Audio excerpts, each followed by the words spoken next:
My daughter-in-law left her 2 sons at my old house, promising to return in 5 hours. She never came back, betraying everyone. 9 years later, she sued me for kidnapping her children, demanding justice. But when I handed the judge a mysterious envelope, he asked, "Do they know what's inside?" I replied, "Not yet." That truth changed everything. Before we continue, please subscribe to the channel and write in the comments what time it is where you are now. The wrench slipped from my grip, clattering against the concrete floor of the garage. That sound, gravel crunching under unfamiliar tires, made every muscle in my weathered body tense. I glanced at my watch. 7 o'clock. The boys wouldn't be home from baseball practice for another hour. Through the dusty window, I watched a red sedan emerge from behind the oak trees that lined my driveway. The car moved slowly, deliberately, as if the driver was taking their time to study my property. My farm sat 4 miles from town, isolated enough that unexpected visitors were rare. I straightened up from the old corn cleaner I'd been repairing, my joints protesting after hours bent over the machinery. The sedan pulled to a stop near my front porch, engine ticking as it cooled. Dust settled around the vehicle like a cloud of uncertainty. The driver's door opened, and a woman stepped out. My breath caught in my throat. Even from this distance, even after 9 years, I recognized that silhouette. Thinner now, more angular, but unmistakably her. Sophia Reynolds, or Sophia Pembroke, as she'd once been. My son's widow, the woman who'd abandoned my grandsons like yesterday's trash. She'd changed. Her dark blonde hair was shorter, dyed a harsher shade that didn't suit her complexion.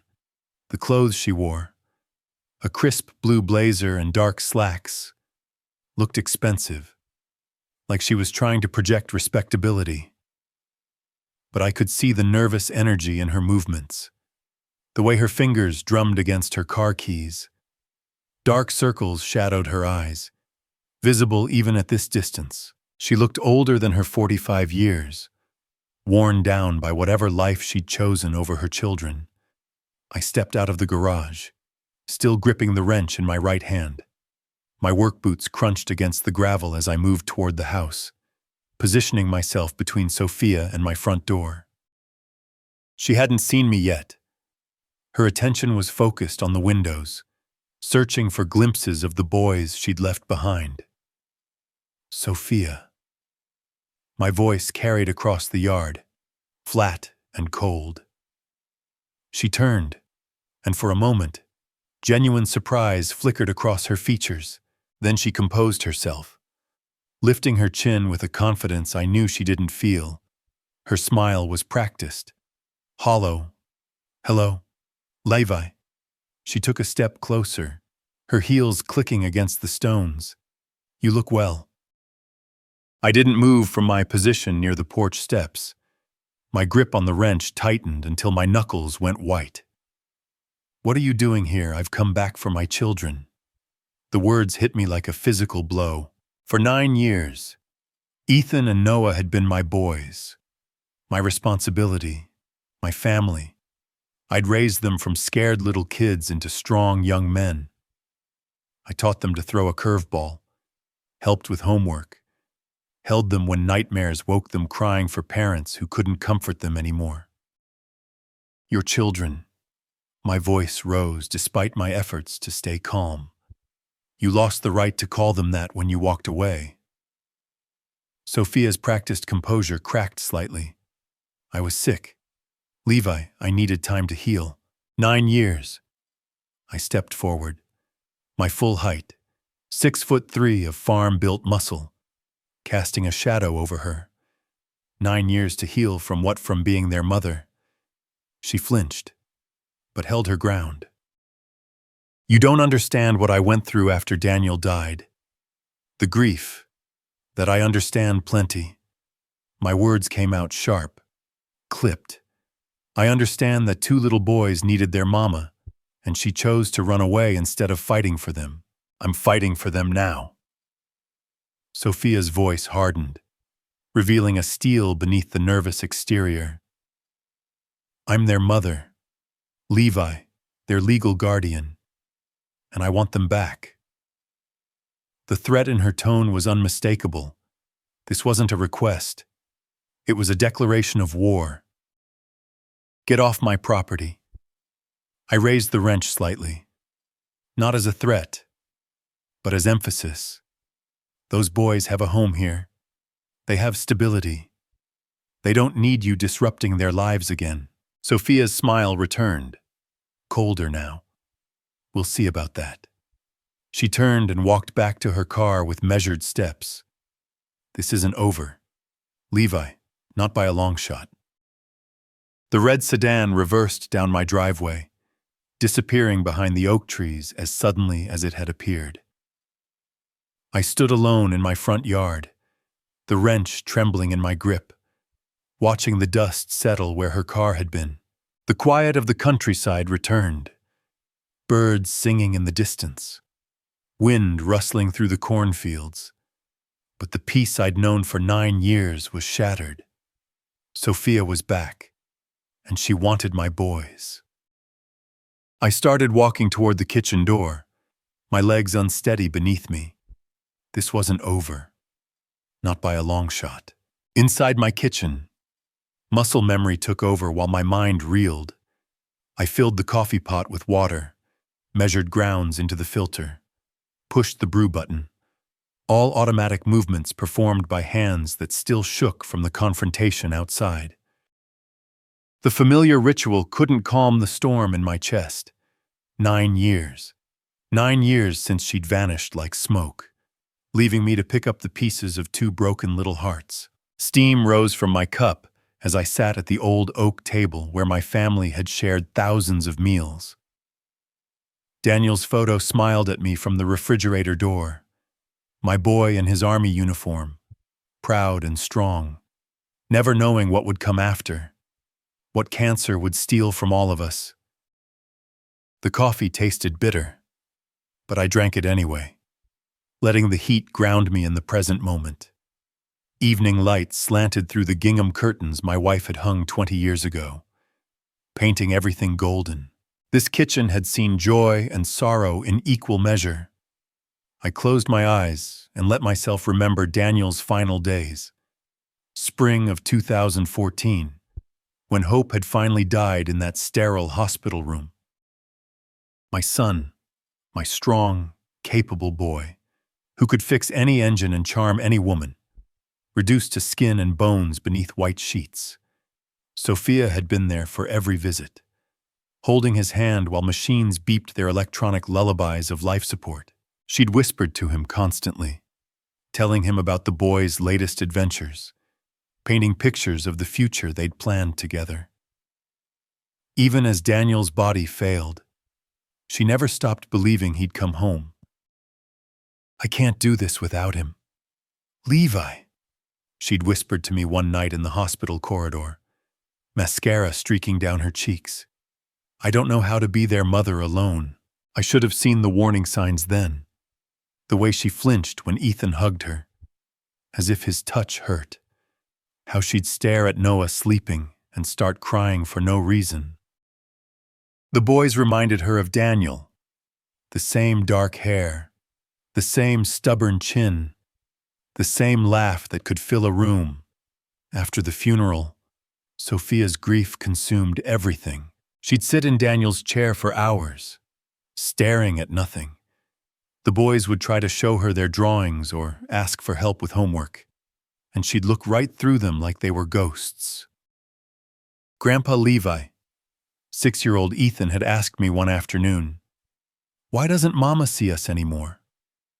I'd started spending more time at their house, helping with meals and bedtime routines. Sophia would disappear for hours, driving around the countryside or sitting at Daniel's grave. When she returned, she'd smell like alcohol and other things I didn't want to name.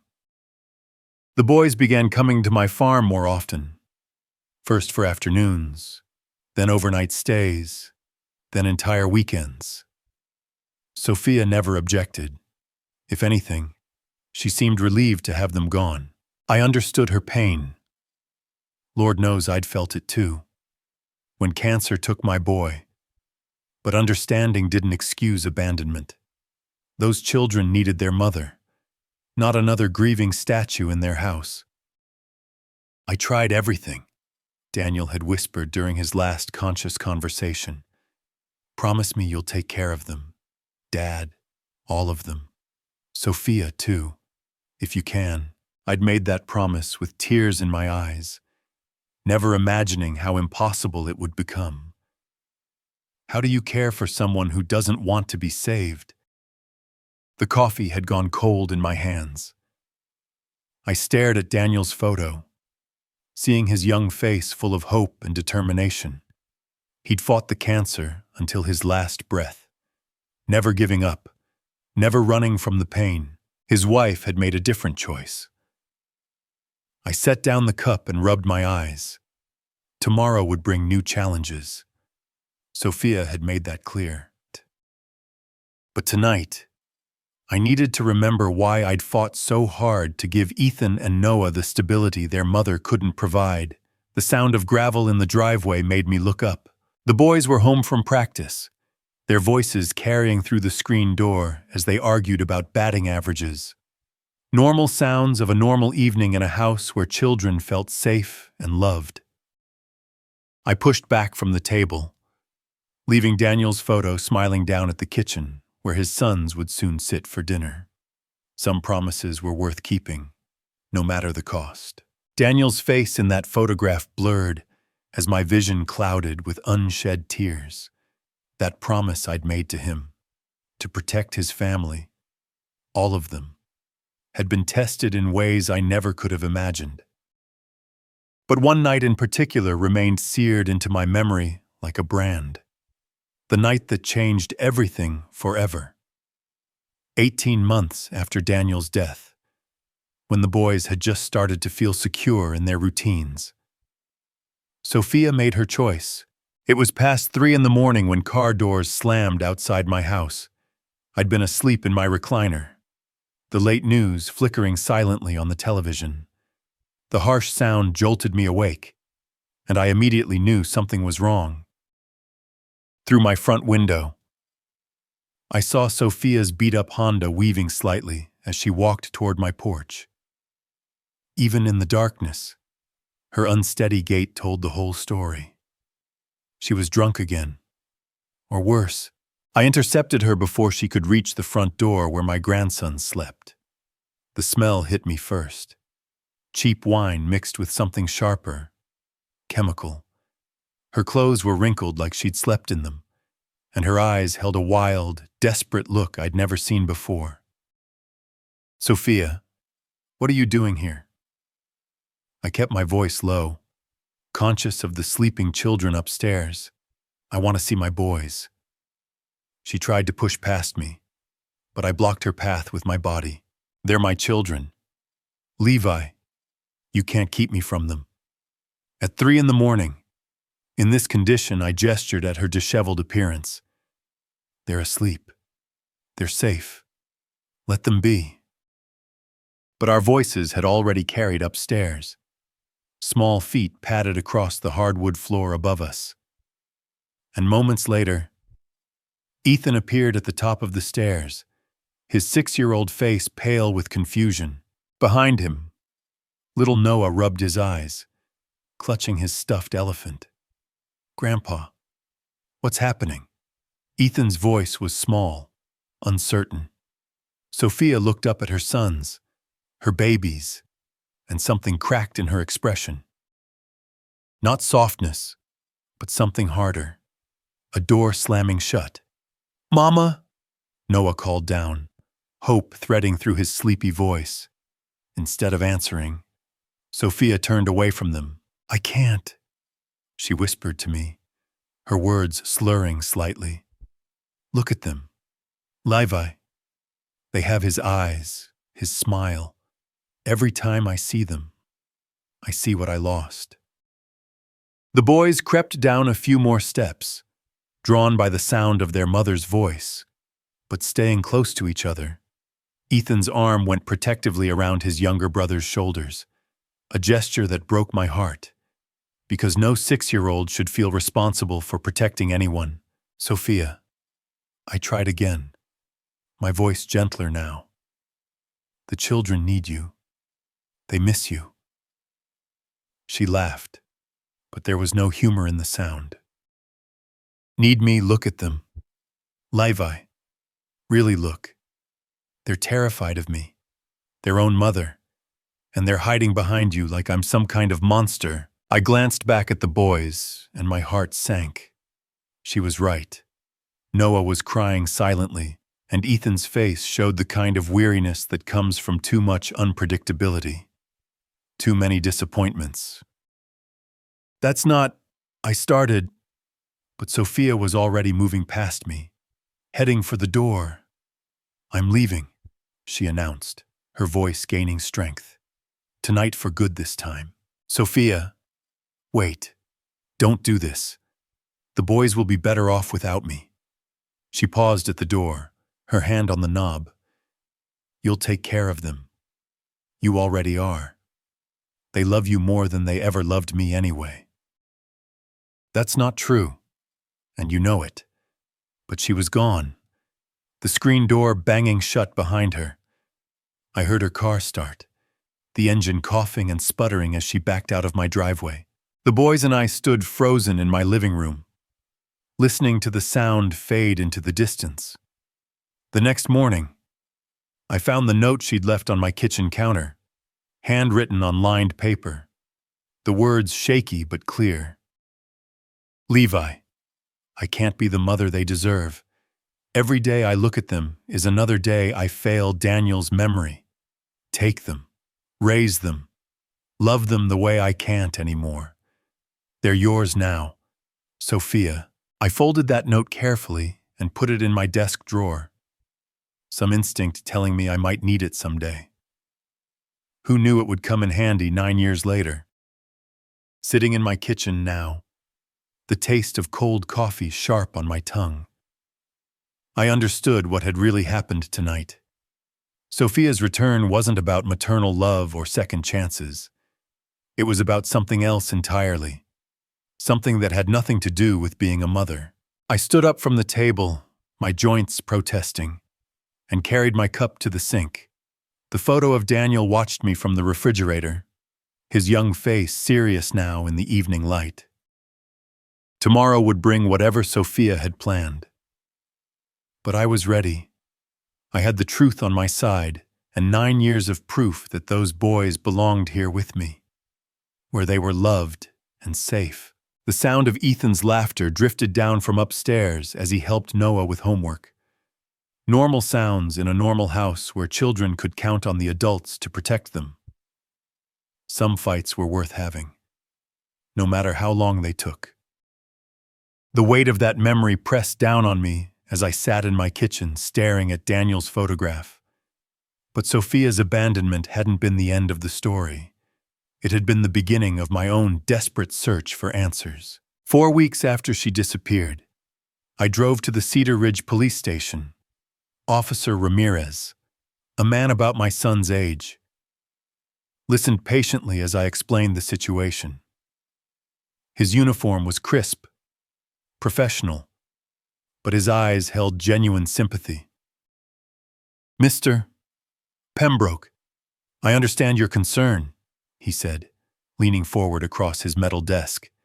But without signs of violence or coercion, we can only enter her in the missing persons database. The fluorescent lights buzzed overhead, casting harsh shadows across the institutional green walls.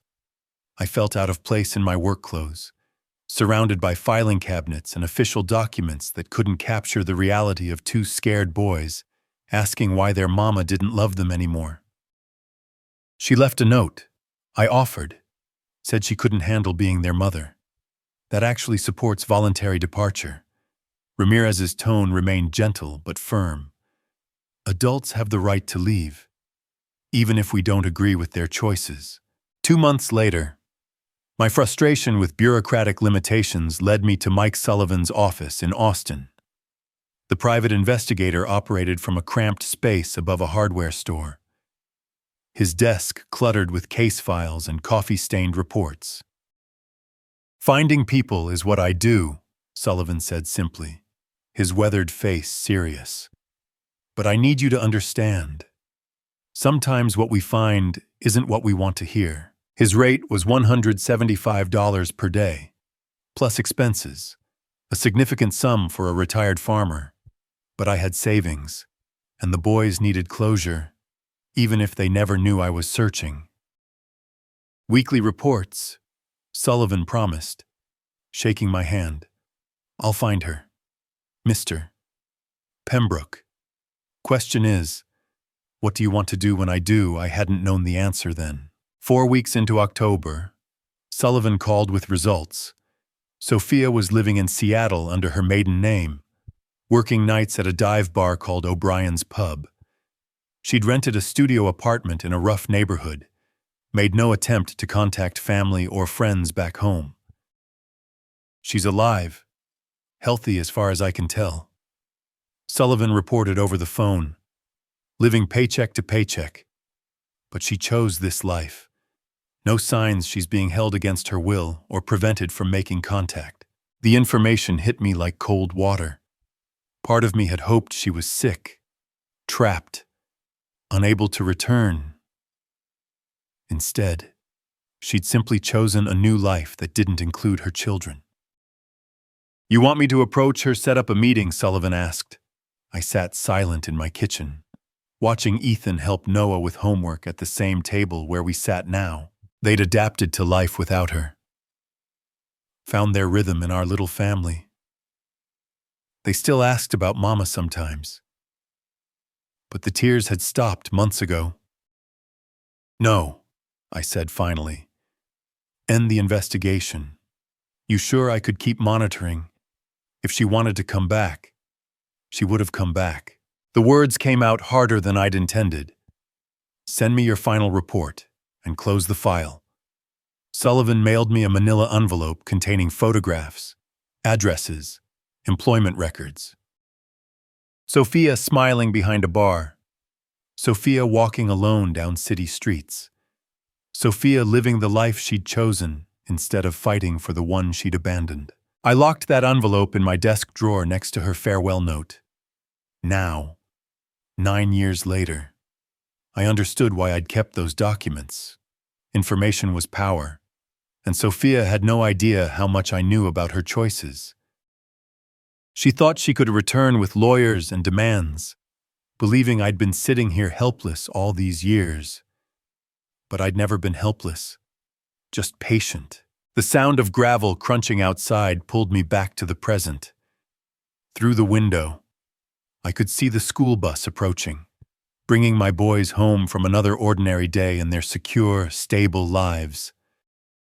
Some searches end with finding what you're looking for. Others end with accepting what you've already found is better than what you lost.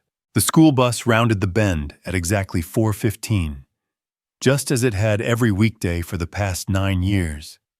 I stood at the kitchen counter slicing apples, the knife moving in steady, practiced strokes, while my mind churned with everything I couldn't tell the boys walking up my driveway. Ethan's laughter carried through the screen door as he teased Noah about something that had happened during lunch. Normal sounds of normal teenagers coming home to their normal life. A life Sophia wanted to destroy with legal papers and courtroom drama. My hands trembled slightly as I arranged apple slices on their plates. How could I look at them and pretend yesterday hadn't happened? How could I help Noah with his fractions while calculating the odds of losing them both to a woman who'd already proven she didn't want them? The kitchen door banged open, followed by the familiar thud of backpacks hitting the floor. Ethan appeared first, his dark hair tousled from baseball practice, followed by Noah with paint stains on his fingers from art class. "Hey, Grandpa," Ethan called, already heading for the refrigerator. "Coach says I might make varsity next year if I keep working on my curveball." "That's great, son." The words came automatically while I studied his face, searching for Daniel's features, but seeing Sophia's stubborn jaw, her expressive eyes. Grab some milk to go with these apples. Noah bounced up to the counter, his 14-year-old energy filling the kitchen. Look what I made. He pulled a crumpled drawing from his backpack. Our farmhouse rendered in bright watercolors, with 3 stick figures standing in the front yard. Levi, Ethan, Noah, no one else. That's beautiful. Noah, my voice caught slightly. We'll put it on the refrigerator with the others. As they settled at the kitchen table with their snacks, I started preparing dinner. Meatloaf and mashed potatoes. Comfort food that had sustained us through homework battles and growth spurts. The routine motions calmed my nerves, but I couldn't stop watching them, memorizing these moments in case they were numbered. Grandpa, you're being weird, Ethan observed, pausing with his milk glass halfway to his lips. You keep staring at us like we're going to disappear or something. Heat crept up my neck. Just tired, I guess. Long day. Noah struggled with his math worksheet. Eraser shavings scattered across the table. I don't get these fractions. He whined. Why do we need to know this stuff anyway? I pulled up a chair beside him, grateful for the distraction. Everything builds on everything else, I explained, showing him how to find common denominators. Like farming. You can't plant corn without preparing the soil first. You always say that. Noah grinned, but he bent over his homework with renewed focus. Ethan finished his algebra quickly and started discussing upcoming baseball tryouts. His words washed over me while I fought the urge to tell him how proud I was, how much I loved them both, how I'd fight anyone who tried to take them away. During dinner, we fell into our familiar rhythm. Ethan talked about his friend whose parents were getting divorced, and I had to grip my fork tighter to keep from flinching. Noah showed us his art project again, explaining each detail of his drawing with the intensity only 14-year-olds could muster. The 3 of us, he pointed to the stick figures, our family, not theirs, not mine, ours. We'd built this together through homework struggles and midnight coughs, through Little League games and county fair competitions. Sophia had walked away from this, chosen dive bars and loneliness over bedtime stories and Sunday morning pancakes. Grandpa, why are you so quiet tonight? Ethan asked again, his teenage radar picking up on my distraction. Just thinking about some things I need to take care of, I said, which was true enough. Nothing for you boys to worry about. After dinner, they headed upstairs to finish homework and get ready for bed. Their voices drifted down through the old farmhouse, Ethan helping Noah with something, both of them laughing at some shared joke. The sounds of siblings who'd grown up together, protected and loved in this house that had become their sanctuary. I stood at the kitchen sink washing dishes, watching their shadows move past the upstairs windows. 9 years of this routine, 9 years of building something solid and secure from the wreckage Sophia had left behind. How could I tell them their mother wanted to destroy it all? The weight of the secret pressed down on my shoulders as I dried the last plate and put it away. Tomorrow would bring new challenges, but tonight I'd let them sleep peacefully in their beds, believing they were safe in the only home they remembered. Some truths were too heavy for children to carry, no matter how grown up they seemed. A week later, I was replacing a broken fence post in the front yard when Jim Harlan's mail truck approached an hour earlier than usual. Something about the way he drove, slower, more deliberate, made me straighten up from my work and wipe the sweat from my forehead. Jim had been delivering mail to my farm for 15 years. He knew my routine, knew I preferred my letters left in the box rather than brought to the door. But today, he parked at the end of my driveway, and walked toward me, carrying a manila envelope that required my signature. "Morning. Levi." His weathered face looked uncomfortable. "Got some certified mail for you. Official-looking stuff." My stomach dropped as I signed the receipt with hands that had been steady moments before. The envelope bore the letterhead of a law firm in Dallas, Harlan and Associates. Nothing good ever came in packages that required signatures. "Thanks, Jim." I forced my voice to remain casual. Probably just some insurance paperwork. But we both knew it wasn't insurance paperwork. Inside my kitchen, I opened the envelope with a paring knife, my hands growing steadier as anger replaced dread. The legal documents were thick, official, full of language designed to intimidate someone who'd never faced a courtroom battle. The state of Texas, Family Court Division, Sophia Reynolds versus Levi Pembroke, regarding unlawful detention of minors Ethan and Noah Pembroke. Unlawful detention. As if loving those boys, raising them, giving them stability and security was somehow criminal. As if 9 years of being their father in everything but biology was a crime against the woman who'd abandoned them like unwanted pets. I read the charges 3 times, each reading stoking my fury. Sophia accused me of preventing her from seeing her children, of custodial interference, of denying her parental rights. The woman who'd written a note saying she couldn't be their mother was now claiming I'd stolen that chance from her. The phone rang exactly 10 minutes after Jim's truck had disappeared down my driveway.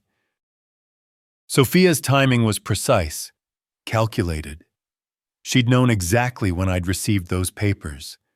"Did you get the documents?" Her voice was cold, businesslike.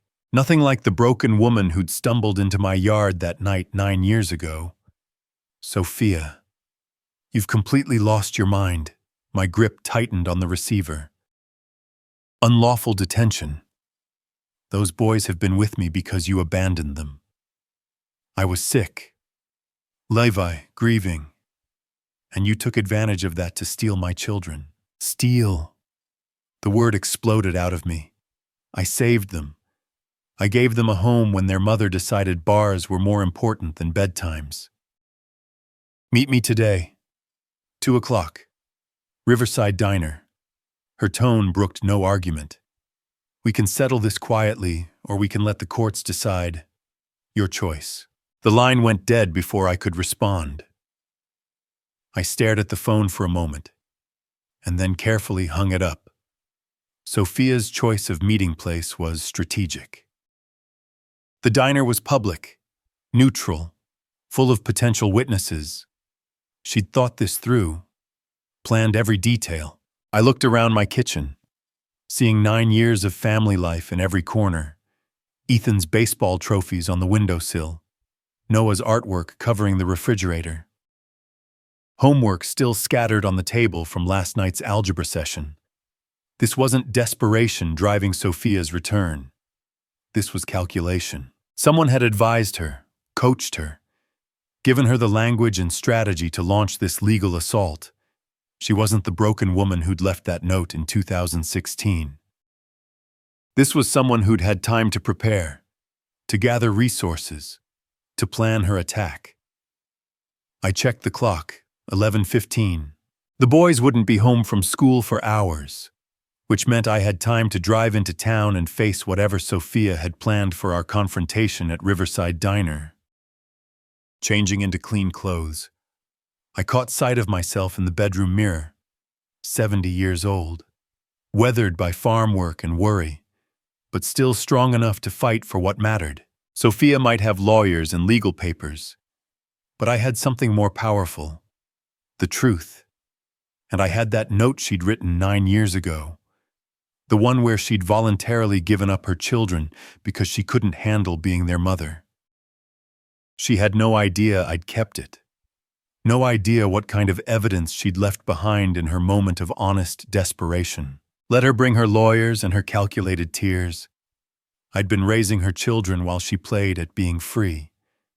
Now she'd learn what it costs to walk away from family. The legal papers lay on my kitchen counter like a declaration of war. Fine. If Sophia wanted a war, she'd get one. But she'd discover that a man fighting for his children, even if they weren't legally his, was more dangerous than she'd calculated. I grabbed my keys and headed for the door. Time to find out what Sophia really wanted, and what I'd have to do to keep my boys safe. 20 minutes later, I pulled into the gravel parking lot of Riverside Diner, my truck's engine ticking as it cooled in the afternoon heat. Through the large windows, I could see the familiar red vinyl booths and checkered floor that had hosted countless town meetings, birthday celebrations, and everyday conversations over the decades. I chose a table near the window with clear sight lines to both entrances, old farm instincts that served me well in situations requiring vigilance. Betty Harlan approached with her customary smile, but I caught the worry in her eyes as she poured coffee without being asked. "Rough day."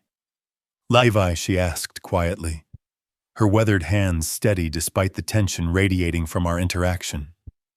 "Could be better," I admitted, wrapping my fingers around the warm ceramic mug. "Could be a lot worse, too." Sophia entered exactly at 2 o'clock, and I barely recognized the woman walking toward my table. Gone was the desperate, broken creature who'd stumbled into my yard. This Sophia wore a black business suit that screamed expensive lawyer consultations, her hair professionally styled, makeup applied with precision. She moved with calculated confidence, surveying the diner's occupants before sliding into the seat across from me. "You look tired." "Levi," she began, her voice carrying a sweetness that felt like poison. 9 years of raising other people's children must be exhausting. The insult landed exactly as she'd intended, but I'd spent decades dealing with difficult animals and unpredictable weather. Patience was a farmer's greatest tool. "They're not other people's children. Sophia, they're your children. Daniel's children. My grandchildren. Biologically speaking." "Yes." She stirred sugar into her coffee with deliberate motions. "But legally, that's about to change." Betty refilled our cups, her movements sharp with disapproval. Everyone in town knew our history, knew how Sophia had vanished, while I'd stepped up to raise Ethan and Noah.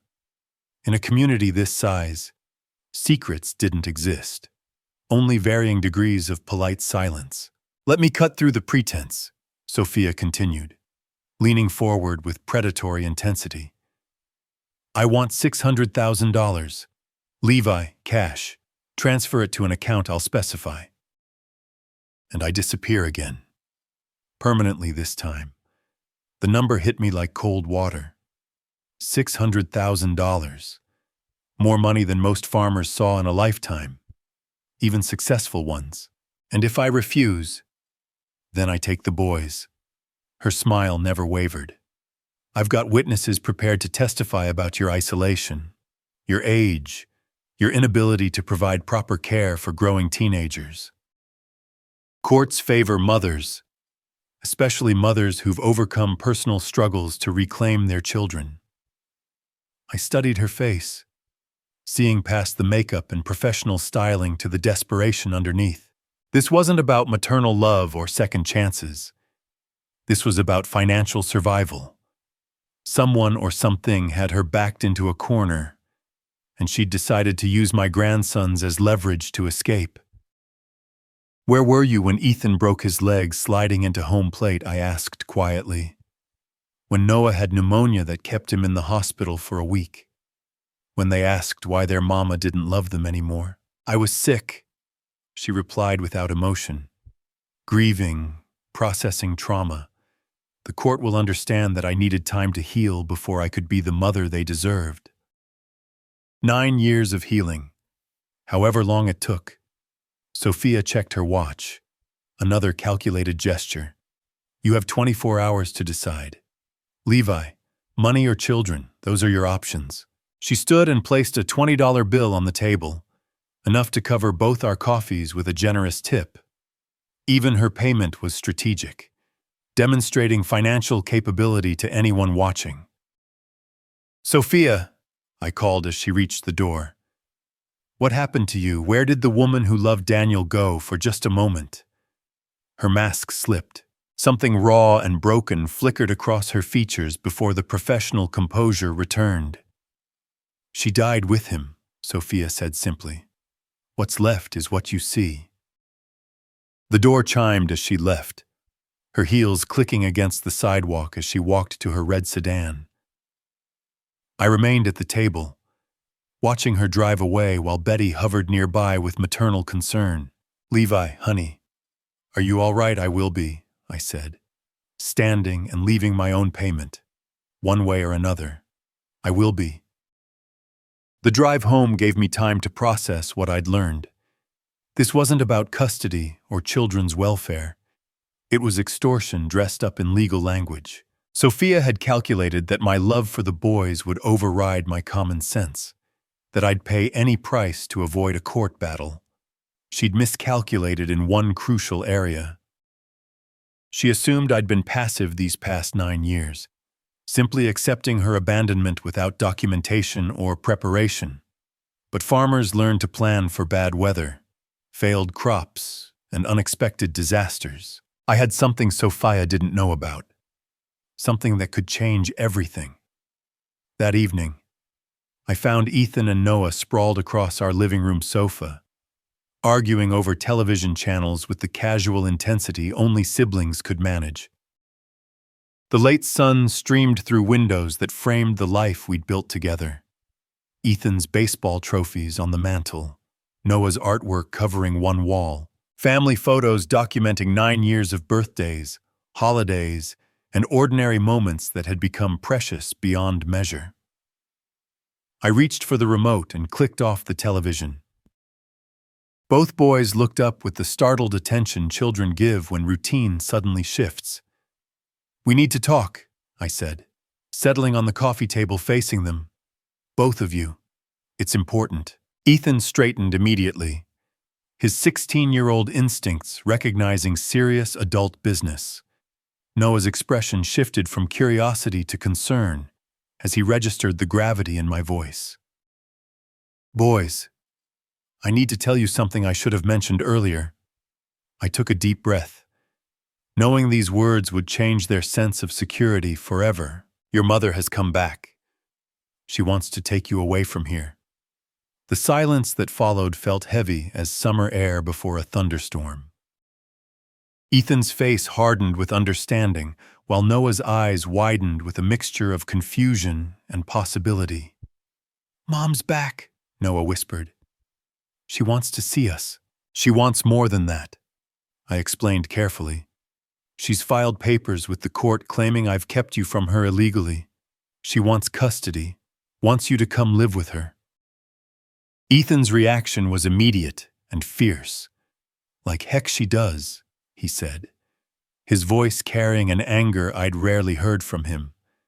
"She walked out on us. Grandpa, she chose to leave." "I know, son. I know exactly what happened." I pulled out my phone and showed them a recent photo I'd taken of Sophia in the diner earlier. "This is her now. Do you remember her?" Noah studied the picture with the intensity of someone trying to match a face to fragmented memories. "Maybe.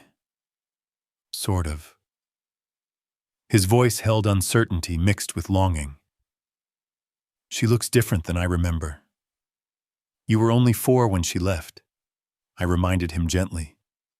"Ethan, you remember more." "I remember her crying all the time," Ethan said flatly. "I remember her leaving us with you more and more often. I remember the night she packed her bags and drove away without saying goodbye." We moved to the kitchen table for this conversation, the same table where we'd shared thousands of meals, completed homework assignments, and talked through problems, both large and small. The familiar setting provided stability for what was about to be a difficult discussion. "She can't just come back and take us," Noah said, his voice gaining strength. "This is our home. You're our family." The law sees things differently, I explained. Mothers have certain rights, even when they've been absent. But I want you both to know something. I will fight for you. I'll fight with everything I have to keep you here where you belong. What kind of fight? Ethan leaned forward, his young face serious beyond his years. Like court and lawyers and stuff, exactly like that. And it might get messy. She might say things about me, about our life here that aren't true. Are you prepared for that? Let her try, Ethan said with fierce loyalty. Everyone knows how much you've done for us. Everyone knows she's the one who ran away. Noah's response was quieter, but equally determined. Grandpa, can I ask you something? If she wants to see us, could we maybe meet her just once, but still live here with you? The question broke my heart with its innocence. Noah's natural curiosity about his missing mother warred with his deep attachment to the only stable home he remembered. We might not have a choice about meeting her, I said honestly. If this goes to court, you might have to see her there. But where you live, who takes care of you, that's what we're fighting for. I'm not going anywhere, Ethan declared with finality. I don't care what some judge says. This is my home. You're my family. She gave up the right to make decisions about my life when she abandoned us. Noah nodded slowly, his decision forming. I want to stay too. Even if I see her, even if she's nice. I want to live here with you and Ethan. We're a family. The relief that washed over me was so powerful. I had to grip the edge of the table to steady myself. For 9 years, I'd worried that one day they might choose their biological mother over the grandfather who'd raised them. Their clear, immediate loyalty felt like the greatest gift I'd ever received. Then we'll fight together. I promised them, all 3 of us, whatever it takes to keep our family together. Ethan reached across the table and squeezed my hand. We've got your back, Grandpa, just like you've always had ours. As they headed upstairs for their evening routines, calling goodnights and making plans for tomorrow's baseball practice, I sat alone at our kitchen table, feeling something I hadn't experienced since this whole ordeal began. Hope. Sophia had made one critical miscalculation in her strategy. She'd assumed that children who barely remembered her would be eager to return to a mother they'd idealized in her absence. Instead, she'd be fighting for custody of 2 young men who'd already chosen their side. The next morning, I dropped Ethan and Noah at school with reassurances that everything would work out fine. Then drove downtown to the professional building that housed Amanda Foster's law office. Her secretary, an efficient woman named Margaret, led me through a corridor lined with diplomas and legal certificates, into an office that radiated competence and experience. Amanda Foster looked exactly like what I'd hoped for. A woman in her early 50s with sharp eyes and a handshake that suggested she wasn't intimidated by courtroom battles. Her desk was organized chaos, law books, case files, and legal pads covered with notes that spoke of a mind constantly at work. Mr. Pembroke, she began, settling behind her desk after pouring coffee from a pot that had clearly seen constant use. I've reviewed the documents you sent over. These are serious accusations Sophia Reynolds has made. If we lose this case, the court could order immediate removal of the children from your custody. The words hit me like cold water, but I'd expected nothing less. Miss Foster, what I need you to understand is that every accusation she's made is either a lie or a distortion. I've got 9 years of proof that those boys belong with me. Tell me everything, she said, pulling out a yellow legal pad. From the beginning. Don't leave out anything, no matter how small it seems. For the next hour, I walked her through our family's entire history. Daniel's cancer and death in 2014. Sophia's spiral into grief and irresponsibility. The night she abandoned the children at my house. My decision to hire a private detective to locate her in Seattle. The boy's adjustment and thriving in my care. Sophia's current demands for custody, I concluded, aren't about wanting to be a mother. She offered me a deal yesterday. $600,000 to disappear permanently. This is extortion disguised as parental concern. Extortion. Amanda's eyebrows rose sharply. Did you record this conversation? No. But it took place at Riverside Diner with witnesses present. Betty Harlan served us coffee and heard at least part of the discussion. That's helpful, but not definitive. Amanda tapped her pen against her lips, thinking. What we really need is documentary evidence of abandonment. Letters, emails, anything that shows she voluntarily relinquished custody. I reached for my wallet, extracting the carefully preserved piece of paper I'd carried for 9 years. Would this help? Amanda unfolded the note, her expression growing more interested with each word she read. Sophia's handwriting was clear and unmistakable. Levi, I can't be the mother they deserve. Every day I look at them is another day I fail Daniel's memory. Take them, raise them, love them the way I can't anymore. They're yours now, Sophia. My word, Amanda breathed, setting the note down carefully. Mr. Pembroke, this could be the key to our entire defense. This is voluntary abandonment in the biological mother's own handwriting. Where did you get this?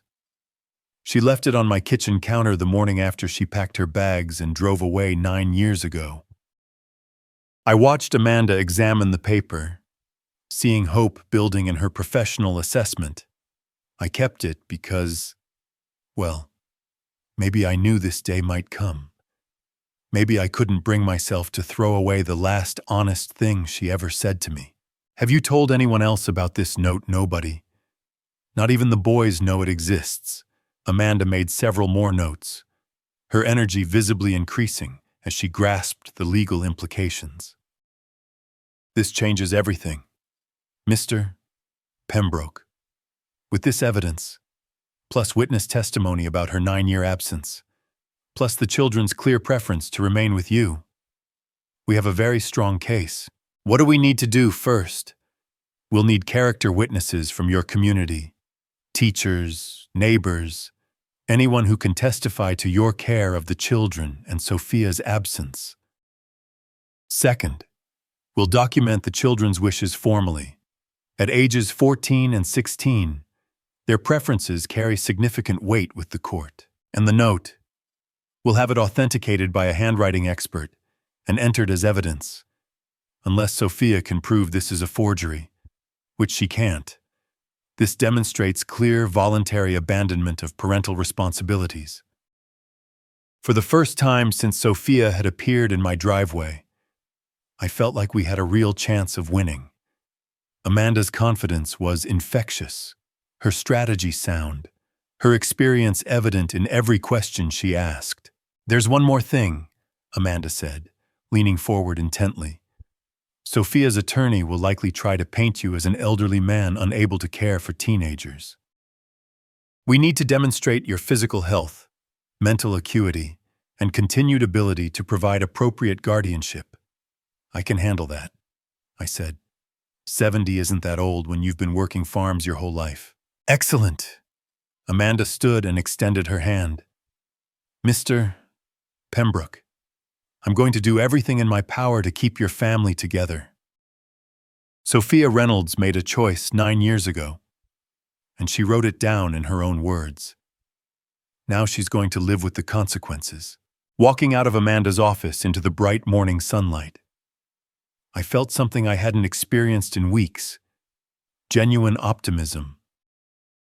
Sophia might have lawyers and strategy, but I had something more powerful.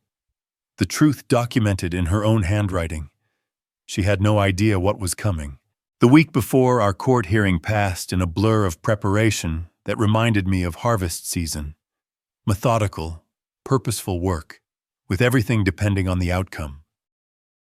Amanda had given me the list of people to contact, witnesses who could testify to my character and the children's well-being under my care. Mrs. Evelyn Hayes was my first stop. At 73, my next-door neighbor had watched Ethan and Noah grow from traumatized little boys into confident young men. She welcomed me into her kitchen with coffee and homemade cookies, her weathered hands steady as she poured.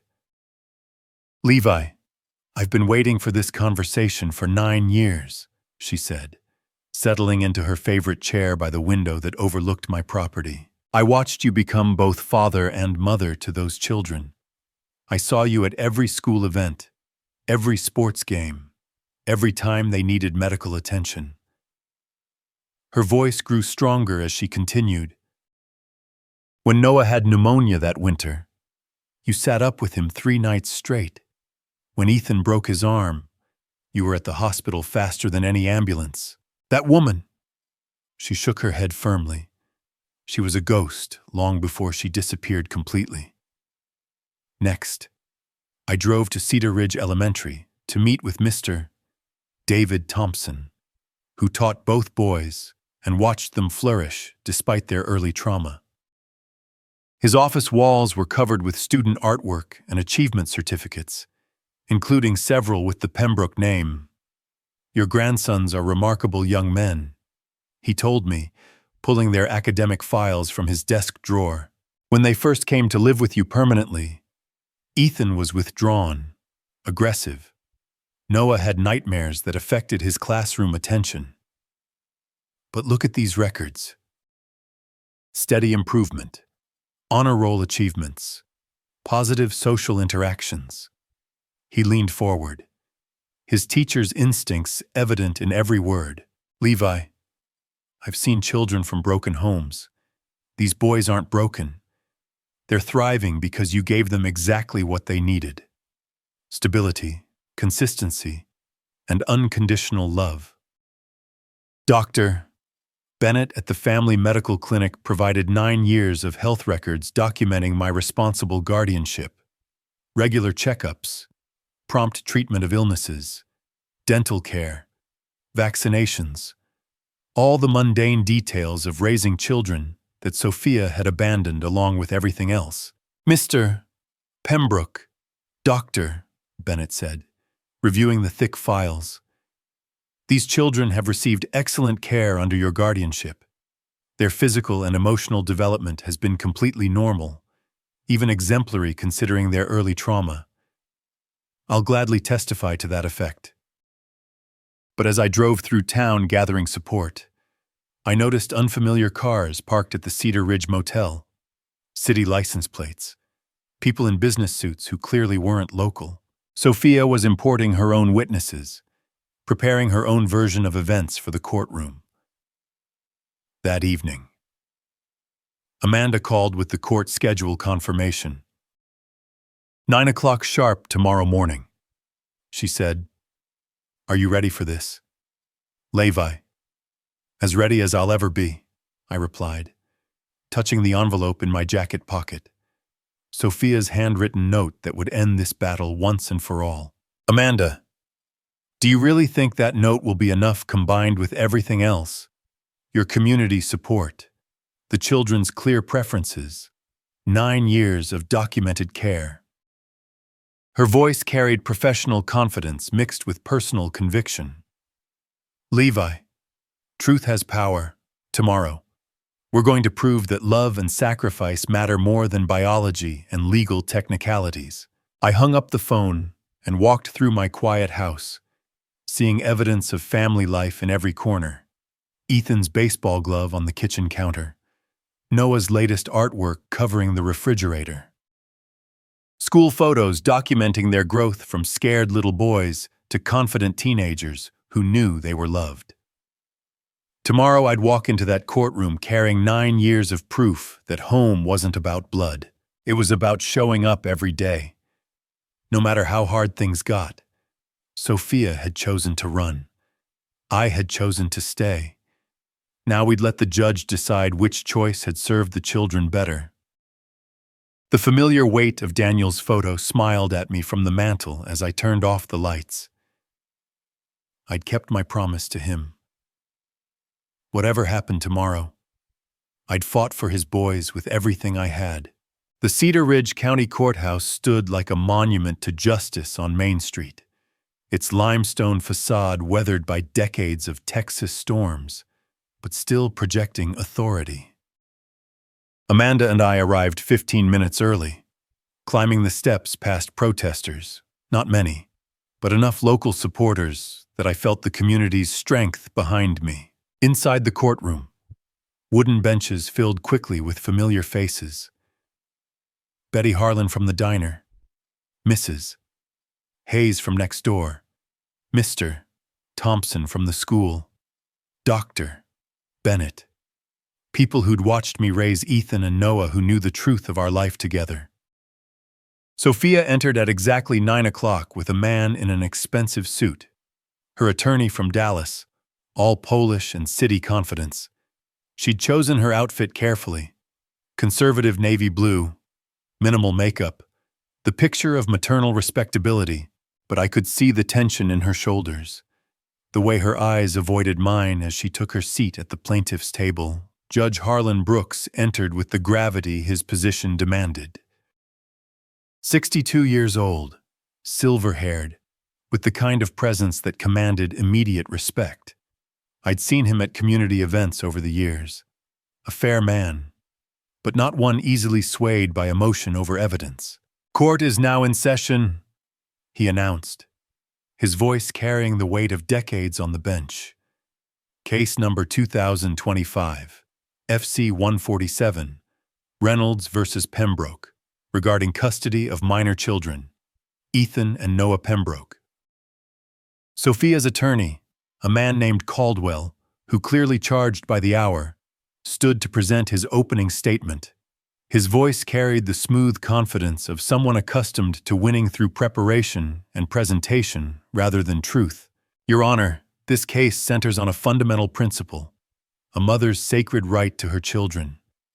My client, Sophia Reynolds, suffered a temporary mental health crisis following her husband's tragic death from cancer. During her period of grief and recovery, the defendant unlawfully prevented her from maintaining contact with her biological children.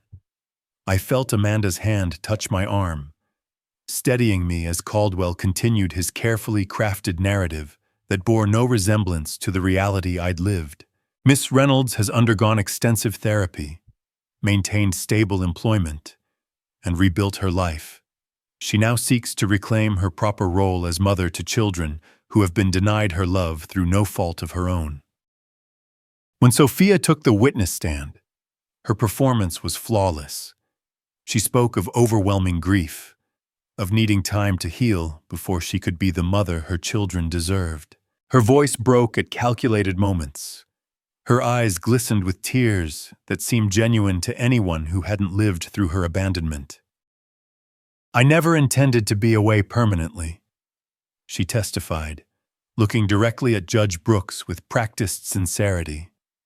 "I was receiving treatment, working to become the mother Ethan and Noah needed. Mr. Pembroke refused my attempts to maintain contact, claiming he was protecting the children from my illness. The lies came so smoothly, I almost admired the performance. Almost." Her imported witnesses took the stand one by one.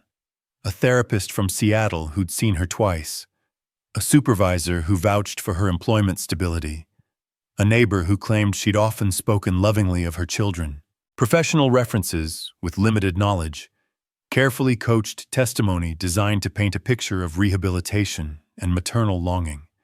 Amanda's cross-examination was surgical, revealing the shallow relationships and limited time frames these witnesses represented. But Caldwell had done his job well, creating reasonable doubt about Sophia's abandonment, while positioning me as the aging grandfather who'd overstepped his bounds. During the lunch recess, Amanda and I stepped outside where my supporters had gathered. Their presence reminded me that truth had witnesses too. Not polished professionals from the city, but people who'd watched me raise two boys with love and sacrifice. "How do you think it's going?" I asked Amanda as we walked back toward the courthouse. "She's good," Amanda admitted.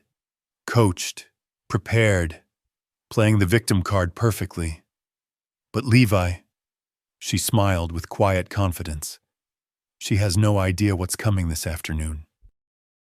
I touched the envelope in my jacket pocket, feeling 9 years of vindication waiting in Sophia's own handwritten words. Let her perform. Let her cry, practice tears, and speak of rights and recovery. I had something more powerful than her polished lies, the truth preserved in her own desperate handwriting from the night she chose to run rather than fight for her children. When court reconvened at 2 o'clock, I walked to the witness stand with the same steady calm I'd carried through 9 years of single parenthood.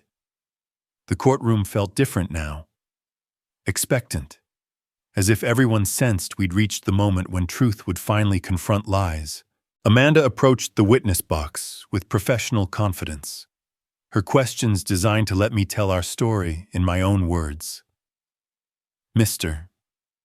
Pembroke, please tell the court about your relationship with Ethan and Noah over the past 9 years." I looked out at the packed courtroom, seeing faces that had watched me become a father for the second time in my life. "Your Honor, those boys have been my sons in every way that matters. I've attended every parent-teacher conference, every baseball game, every school play.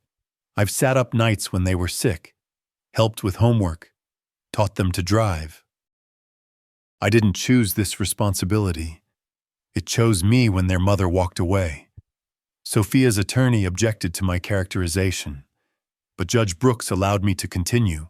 "When Ethan broke his leg sliding into home plate, I was the one who carried him to the emergency room.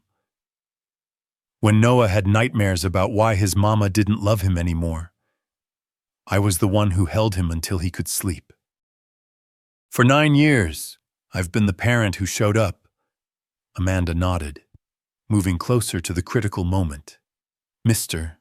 Pembroke, you've heard testimony that you prevented Miss Reynolds from maintaining contact with her children. Is that true?" "No, ma'am, it is not." I reached into my jacket pocket, feeling the envelope that had waited 9 years for this moment. "Your Honor, if I may, I have something that might clarify exactly why Miss Reynolds had no contact with her children." Judge Brooks leaned forward, his attention sharpening. "What kind of evidence?" "Mr. Pembroke, a note, Your Honor, written by Sophia Reynolds herself on the night she abandoned Ethan and Noah." I held up the aged envelope, its edges worn from 9 years in my wallet. "She left this on my kitchen counter, along with packed bags and 2 sleeping children who woke up the next morning asking where their mama had gone." The courtroom fell silent. Sophia's face had gone pale, her eyes fixed on the envelope she'd forgotten existed. Her attorney was on his feet immediately. "Objection, Your Honor. This alleged document hasn't been properly authenticated." "I'll allow it," Judge Brooks said firmly. "Mr. Pembroke, may I examine this evidence?" I walked to the bench and handed him the envelope, watching as he carefully removed the handwritten note. His expression remained professional, but I caught the slight widening of his eyes as he read Sophia's words. "Miss Reynolds," the judge said, his voice cutting through the courtroom's tension. "Do you recognize this handwriting?" Sophia's composed mask was cracking. Your Honor, I was not in my right mind when I wrote that. I was grieving, sick, not responsible for Miss Reynolds. Please answer the question. Is this your handwriting?" "Yes, but..." Judge Brooks raised his hand for silence, then read the note aloud for the court record. "Levi, I can't be the mother they deserve. Every day I look at them is another day I fail Daniel's memory. Take them, raise them, love them the way I can't anymore. They're yours now, Sophia. The courtroom erupted in whispers. Sophia was on her feet, tears streaming down her face. But these weren't the calculated tears from her earlier performance. These were the desperate sobs of someone watching 9 years of lies collapse around her. Your Honor, I was sick. That note doesn't represent my true feelings. I've changed. I've grown. I deserve another chance. But Judge Brooks was studying the note with the methodical attention of someone who'd spent decades separating truth from manipulation. Miss Reynolds, he said quietly. This note in your own handwriting constitutes voluntary abandonment of parental rights.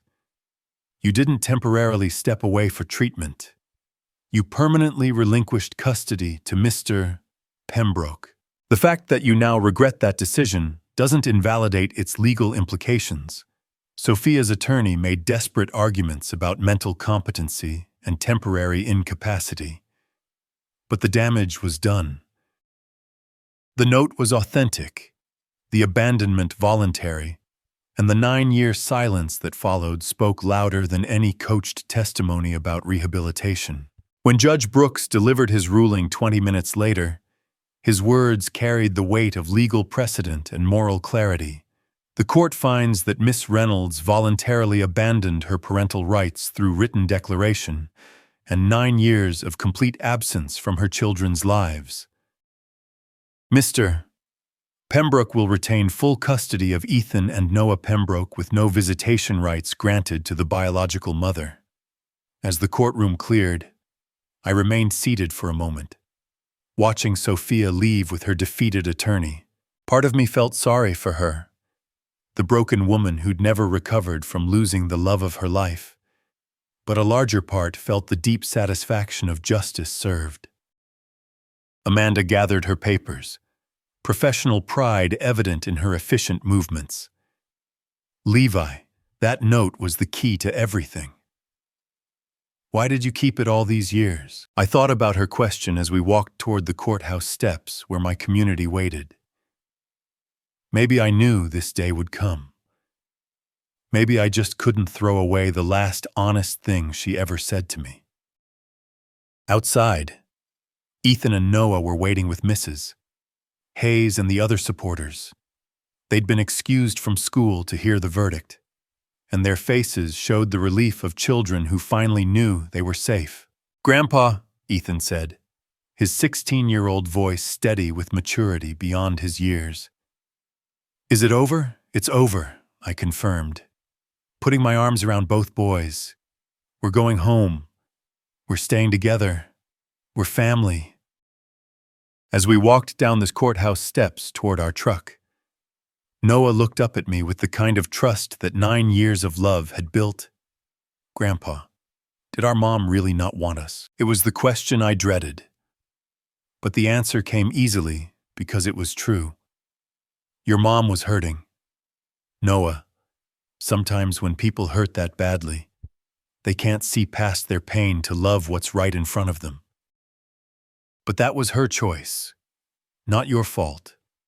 Never your fault. The drive home took us past fields where corn was starting to show green shoots, new life emerging from good soil, tended by hands that understood the patience required for growth. Just like raising children, I thought.